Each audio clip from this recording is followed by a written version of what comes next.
So role length కూడా అంతే ఉంటుంది. సుదర్శి గారు చెప్పండి అన్న. బ్యాక్ టు బ్యాక్ సినిమాలు రావడం కాదు, ఆ సినిమాల్లో డ్యాన్స్తో ఇరగదీస్తున్నారు. సో ఈ సినిమాలో ఒక పాట, మళ్ళీ ప్రేమ అంటేలో ఒక మంచి డ్యాన్స్ మూమెంట్. సో ఏంటి అసలు చేంజ్ ఓవర్ దర్శిలో కొత్తగా కనబడుతుంది. అది పూర్తి credit I will definitely give to, అంటే ఈ సినిమాకి పర్సనల్గా చెప్పాలంటే మా డైరెక్టర్ ఇట్లా ఒక కమర్షియల్ నంబర్ ఒకటి చేద్దాము ఇట్లా అని అంటే ఎమ్మటే వాసు గారు కూడా లేదు మనం కొంచెం గ్రాండ్ స్టైల్లో అదేదో ఒక దుబాయ్లో సెటప్ వేసినట్టు ఉండాలి అట్లా అనుకొని దానికి తగ్గట్టుగా ధ్రువన్.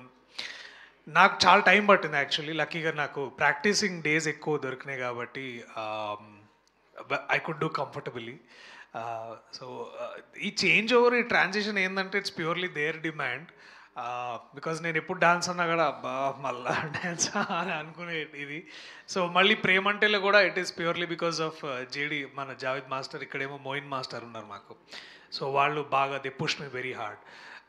అండ్ కథలో ఆ మూమెంట్లో అట్లా వస్తే బాగుంటుందని అనుకోవడం తప్ప ఇదేదో కావాలని నేను చెయ్యాలి ఇప్పుడు అని అలాంటి సందర్భం లేదు. ఆర్గానిక్గా ఒక సందర్భం వస్తే దాన్ని ఇట్లా చేద్దామని అనుకోవడం.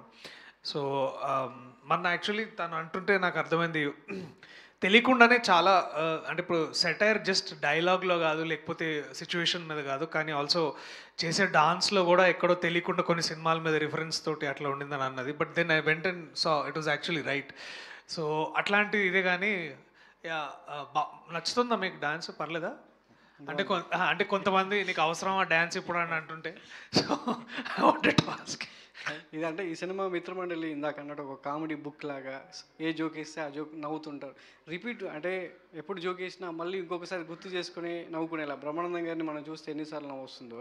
సో ఒక పంచ్ ఒక కామెడీ బిట్ ఎన్నిసార్లు చూసినా సో మీమర్స్కి అలవాటు అయ్యేలా, అంటే మీమర్స్ దాకా వెళ్ళేలా అట్లాంటి సినిమా మనం ఇందాక లిటిల్ ఆర్ట్స్ లాంటివి చూసాం. అట్లాంటి ఎంత ఎక్స్పెక్ట్ చేయొచ్చు ఈ సినిమా నుంచి? మీమర్స్కి కావచ్చు, ఆడియన్స్కి ఎంత కంటెంట్ వెళ్తుంది? సార్ ఐ థింక్ ఇప్పుడు ఈచ్ ఇండివిజువల్గా, అంటే ఫర్ ఎగ్జాంపుల్ ఇన్ టర్మ్ ఒకటి ఏంటంటే చాలా చాలా ఎంత తక్కువ అయితే అంత తక్కువ మీమ్స్, కానీ మీమ్స్లో వాడే భాష కానీ ఇక్కడ మేము వాడాము. పూర్తిగా మీమ్స్ తోటే మేము జోక్స్ని క్రియేట్ చేయడం అని అనుకోలేదు. మొన్న ఇదే ప్లేస్లో 3 days క్రితం నేను మా టీం అందరం కలిసి మీమర్స్ మీట్ చేసాము యాక్చువల్లీ. వాళ్ళ ఇష్టాలు అంటే వాళ్ళ కరెంట్ డే ట్రెండ్స్ అవన్నీ అనుకున్నాము. బట్ ఐ కెన్ ఆఫ్టర్ వాళ్ళని కలిసిన తర్వాత నాకు కాన్ఫిడెంట్గా ఏం చెప్పగలను అంటే దట్ ఇది మీమర్స్కి చాలా కాంటెంట్ ఇచ్చిన వాళ్ళం అవుతాం అని అనుకుంటున్నాను. అలాగే ఆడియన్స్ కూడా ఒక ఒరిజినల్ కాంటెంట్ని, రిఫ్రెషింగ్ కాంటెంట్ని చూడడానికి ఇష్టపడతారు ఎనీ డే. అండ్ దానికే ఎక్కువ పుష్ ఉంటుంది, మోటివేషన్ ఉంటుంది. సో ఐఎమ్ హోపింగ్ అది అంతే బ్యూటిఫుల్గా థియేటర్స్లో ఇంకో 3 hours ట్రాన్స్లేట్ అయిద్దని నేను అనుకుంటున్నాను.